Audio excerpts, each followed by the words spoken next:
बिहार के नदी का हाल इतना ज़्यादा बदतर है और इस नदी का हाल इतना ज़्यादा खराब है, नदी में भगवान जी ही तैर रहे हैं। बिहार की जितनी भी व्रती हैं वह उतरेंगी।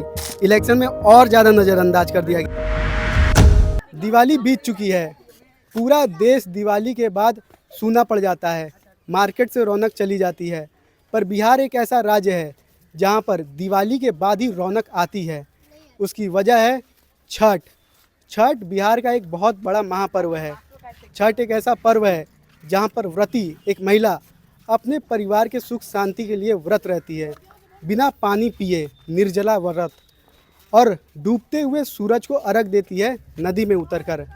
लेकिन यहाँ का नदी का हाल, बिहार के नदी का हाल इतना ज़्यादा बदतर है, इतना ज़्यादा बदतर है, पानी पीने लायक तो बहुत दूर की बात है, पानी के अंदर जाने लायक भी नहीं है। व्रती हमेशा ही नदी में उतरकर सूर्य भगवान को अर्घ देती है और इस नदी का हाल इतना ज़्यादा ख़राब है, इतना ज़्यादा ख़राब है कि इंसान को देखकर मुँह आता है। क्योंकि भारत में नदियों को माँ माना जाता है और शायद यही वजह है क्योंकि हम माँ मानते हैं, इसीलिए इतना ज़्यादा हमारी नदियाँ गंदी रहती है। जिस देश में नदी को माँ माना जाता है उसी देश में नदियों का इतना गंदा रहना अपने आप में एक सवाल खड़ा करता है। और बाहर के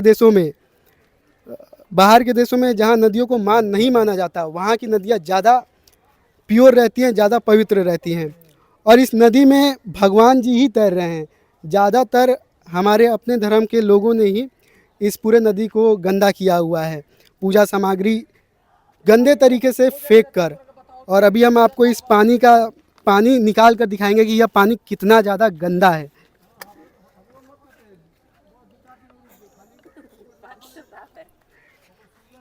देखिए, इस पानी में व्रती हमारी बिहार की जितनी भी व्रती हैं वह उतरेंगी। यह पानी कितना गंदा है हम बता भी नहीं सकते हैं। कितनी बीमारियों की वजह यह पानी बन सकता है कोई नहीं जानता। लेकिन आस्था इतनी मजबूत है बिहार की व्रतियों के लिए कि वह इस नदी में उतरेंगी और अर्घ देंगी। सरकार चाहे कुछ करे या ना करे, पर व्रती तो अपना काम करेंगी। तो छठ की तैयारी शुरू हो चुकी है, पर जो पूरा का पूरा नदी है वो एकदम ही ज़्यादा गंदा है अभी भी। हाँ, गंदा तो है, लेकिन ये प्राकृतिक चीज़ है, प्रशासन से इस पर ध्यान देना चाहिए। करीब पर नज़दीक आ चुका है और साफ सफाई भी ध्यान देना चाहिए। और पानी की जो बात है, बढ़ोतरी हुई है, तो ये तो अपनी बस की बात नहीं है, ये तो प्राकृतिक चीज़ है। लेकिन जितने में है इसको सुरक्षा का प्रदान किया जाए ताकि जितने छठव्रती लोग करते हैं उनको सुविधा मिले और खतरा से बचे। लेकिन जो किनारा है उसे तो आराम से साफ किया जा सकता है ना, प्रशासन के तौर पे। हाँ, ये तो ज़रूरी है, लेकिन प्रशासन ध्यान देती है, ऐसी बात नहीं है। अभी तो कुछ ऐसा नहीं लग रहा है, पूरा का पूरा गंदगी ही है। हाँ, अभी तो मैंने दीपावली से लोग कल मैंने जो अपना जो घर द्वार सफाई करने के बाद तो त्यौहार थोड़ा रेस्ट लेना है, होगा, ऐसी बात नहीं है। हर एक साल के बाद इस साल भी होगा और इसमें शिकायत की बात नहीं है, क्योंकि स्वर्गवासी इसी स्थान पर लोग आते हैं और प्रशासन पूरा हमको विश्वास है कि ध्यान देगी। इतना पावन पर्व कहा जाता है छठ को बिहार के लिए, तो भी प्रशासन इतना ज़्यादा लापरवाही कर रहा है इतने बड़े पर्व के लिए भी।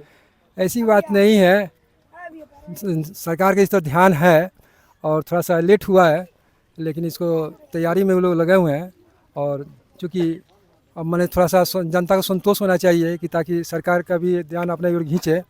और ये जो इलेक्शन आ गया है तो लगता है कि थोड़ा सा उसमें लोग जुड़े हुए हैं। अच्छा, इलेक्शन आ गया, इलेक्शन में तो और सरकार दिखाने के लिए भी एक बार के लिए साफ सफाई करा देती है। इलेक्शन में और ज़्यादा नज़रअंदाज कर दिया गया है। ये लेट हो रहा है किस चीज़ में? ये साफ सफाई में।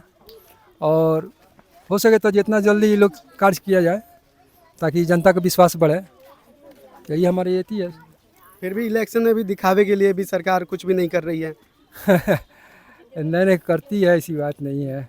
अच्छा, एक वजह यह भी हो सकता है क्या, इतनी गंदगी की लोग ही खुद इसमें मूर्ति डाल रहे हैं, विसर्जन कर रहे हैं, पूजा का सामान रख दे रहे हैं। तो एक अच्छे से रख भी सकते हैं, पर ज़्यादातर हम देख रहे हैं कि कहीं पर भी लोग फेंक दे रहे हैं पूजा के सामान। तो यहाँ पर हम देखते हैं कि बहुत दिनों से ये परंपरा है कि जो मैंने दीपावली के 1-2 दिन बाद लोग मूर्ति लिया